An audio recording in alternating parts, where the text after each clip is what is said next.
감정에 관련된 부분을 이제 첫 번째 우리가 들여다봐야 돼요. 첫 번째 범주에서 감정인데 이 감정과 연관된 부분에서 아주 천재적인 발상을 한 분이에요. 이 표를 아시는 분 있죠? 모르시는 분 있어요? 처음 본다. 자, 이거는 이 표는 데이비드 호킨스 박사라는 명상의 대가가 자기 평생을 통해서 만든 표인데, 의식의 지도라고 말을 해요. 의식의 지도. 여기 보면은 이 감정이라고 봅시다. 감정의 종류들이 있고 거기에 점수화를 했어요. 점수화. 그래서 낮은 쪽에 부정적인 어떻게 보면 감정들부터 따라서 위쪽으로 스펙트럼 상에서 꼭대기에 이제 깨달음까지 있는데, 의식이라고 말하지만은 가볍게 이제 감정이라고 우리는 이해를 해봅시다. 무슨 얘기냐? 우리가 느끼는 감정은 수치화가 가능하다는 얘기예요. 수치화가 가능하다. 그래서 인간이 느끼는 감정 중에서 가장 어떻게 보면 밑바닥의 감정이 수치심하고 연관돼요. 수치심. 수치심하고 연관되는데, 수치심이라는 건 뭐냐 하면, 아, 나는 참 못난 놈이야 라고 생각하는 감정이에요. 나는 참 못난 놈이야. 그런데 이 감정이 사실은 인간의 가장 밑바닥에서 인간을 이렇게 좌우하는 가장 강력한 힘을 발휘해요. 이게 남의 일 같단 말이에요. 우리가 딱 접하면. 왜냐하면 수치심이라는 단어가 우리 어떤 일상 언어로는 잘 붙지가 않아요. 그러다 보니 남의 일 같아, 수치심하면. 그런데 수치심은 우리의 기본적인 감정이에요. 다른 말로 하면 나는 참 못난 놈이야 라고 하는 생각인데, 우리는 내면에 가장 밑바닥에 이 감정이 그냥 기본으로 깔려 있어요. 여러분이 마음을 계속 알아가는 과정을 통해서 내려가고 내려가고 내려가다 보면 심층에서 바닥에서 발견되는 의식층이 바로 수치심과 연관된 부분이에요. 나는 참 못난 놈이야 라고 하는 그런 의식인데, 인간이 가지고 있는 의식 중에서 점수화했을 때 가장 낮아요. 20에 해당하는. 그거보다 약간 올라갔을 때 죄책감이에요. 죄책감도 말이 너무 힘들어요. 우리는 죄책감이란 단어도 종교하고 연관되고 별로 와닿지가 않아요. 근데 다른 말로 하면은 나는 참 나쁜 놈이야 라는 생각. 나는 참 나쁜 놈이야. 나쁜 놈이야인데 이것도 별로 와닿지가 않아요. 그렇죠? 그런데 우리는 살면서 아주 많은 순간에 일이 잘 안 되거나 어떤 일이 어그러지거나 그랬을 때 자책하는 마음이 든단 말이에요. 스스로 책망하는 마음이 들어요. 아, 내가 그때 왜 내가 이렇게 실수를 했을까? 그러면 좀 더 와닿을 거예요. 왜 내가 이런 선택을 했을까? 스스로를 자책하는 거, 스스로를 비난하는 거, 이것도 우리의 밑바닥에 다 깔려 있어요. 기본으로 깔려 있어요. 기본값이에요. 이게 이제 30에 해당하는 의식이에요. 여러분이 이제 같이 작업을 하게 되면 발견하게 될 텐데, 이 감정이 밑에서 인간의 모든 행동들을 사실은 다 좌지우지해요. 수치심과 죄책감이. 그거보다 약간 올라간 의식이 무기력이죠. 무기력. 무기력은 다른 말로 뭐라고 부를 수 있을까요?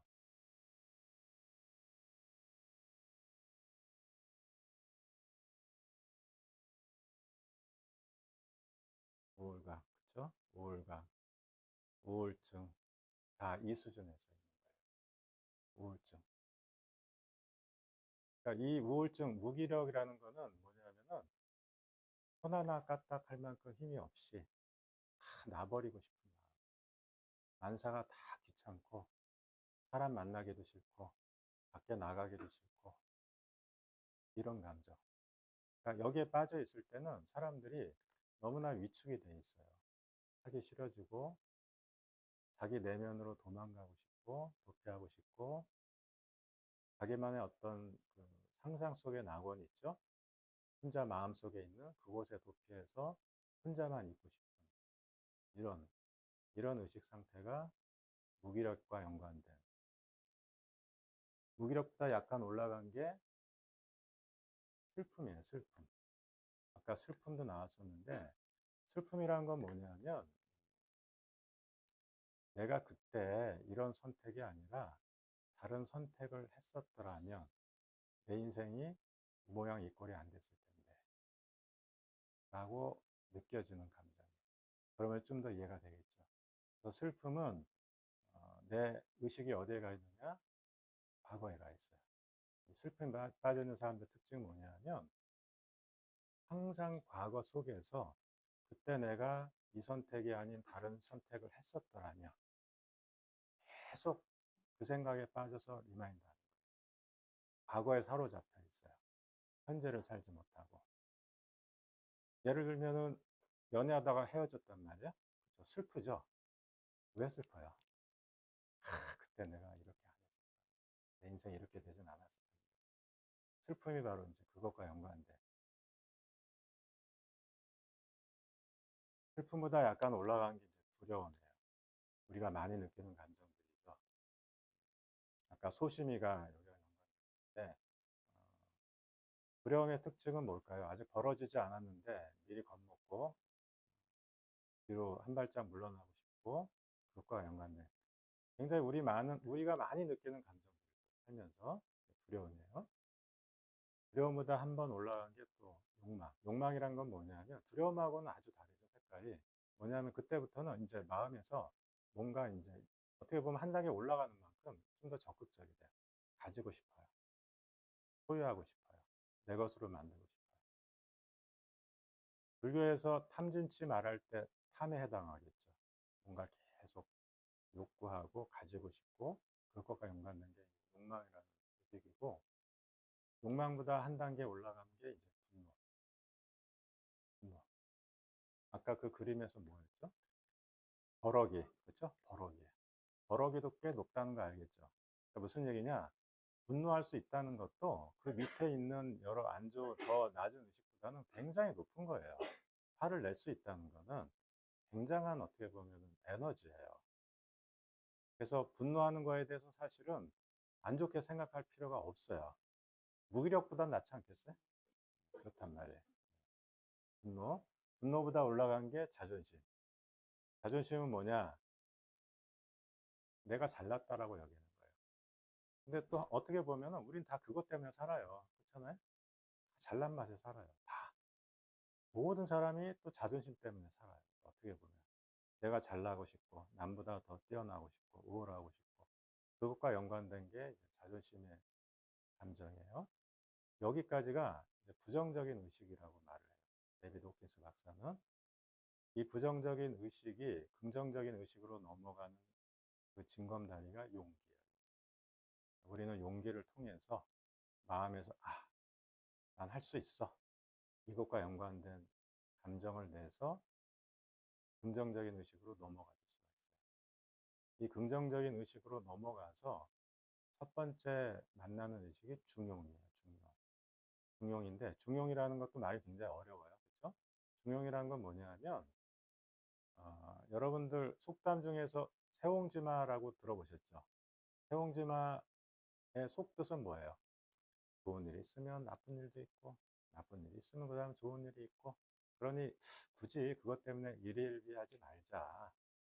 이제 의식이 이제 그 정도까지 올라간 거예요. 중용은. 감정이라는 건 왔다 갔다 하는 거고, 그러니 그거에 너무 얽매이지 말자. 그게 중용의 의식이에요. 중용보다 한 단계 올라간 건 자발성이라고 말해요.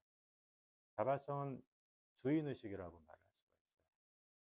보통 우리가 이렇게 직장 생활할 때 가장 요구받는 게 뭐예요? 자발성이죠. 자발성. 알아서 하는 거. 그렇죠? 주인의식을 가지고 자발성과 연관된 자발성을 발휘하고 있나요?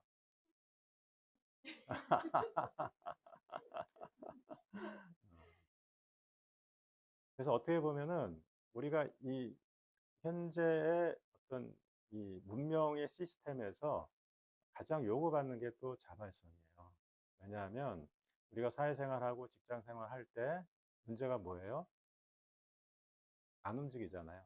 하기 싫잖아요. 내일이 아니잖아요. 그렇죠? 그러니까 내일과 내일 아닌 게 이게 구별이 돼 버려요. 직장에서는 이게 내일이 아니게 된단 말이에요. 그러다 보니 자발성 미태 의식들을 써요. 그렇잖아요? 뒤돌아서면은 어때요? 원장님 욕하지 않아요? 아니에요?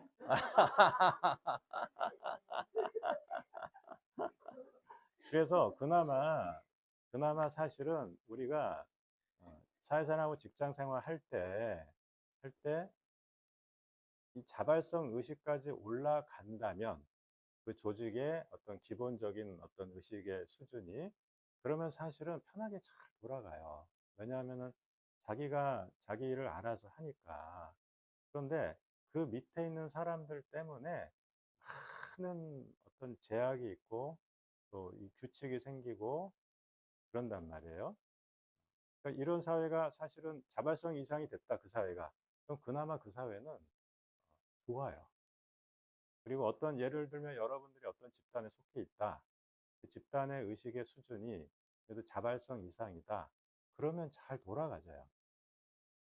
그런데 안 돌아가지는 이유가 있단 말이에요. 그쵸? 떠오르는 사람이 있죠? 있단 말이에요. 왜냐? 그 사람 의식이 그 밑에 있기 때문에 그 의식은 타고 태어난다 그래요. 문제는. 무슨 얘기냐? 이게 우리가 왔다 갔다 할 것 같잖아요? 태어날 때 이미 정해져 버린다 그래요. 예를 들면 내가 어 자존심 수준에서 타고 태어났다. 죽을 때까지 그 수준에서 타고 태어나요. 그냥 죽을 때까지 그렇게 가요. 안 바뀌어요. 안 바뀌어. 그게 인제 문제예요, 그게. 그러니까 여러분들 교육을 통해서 이런 게 바뀔 것 같죠? 안 바뀌어요.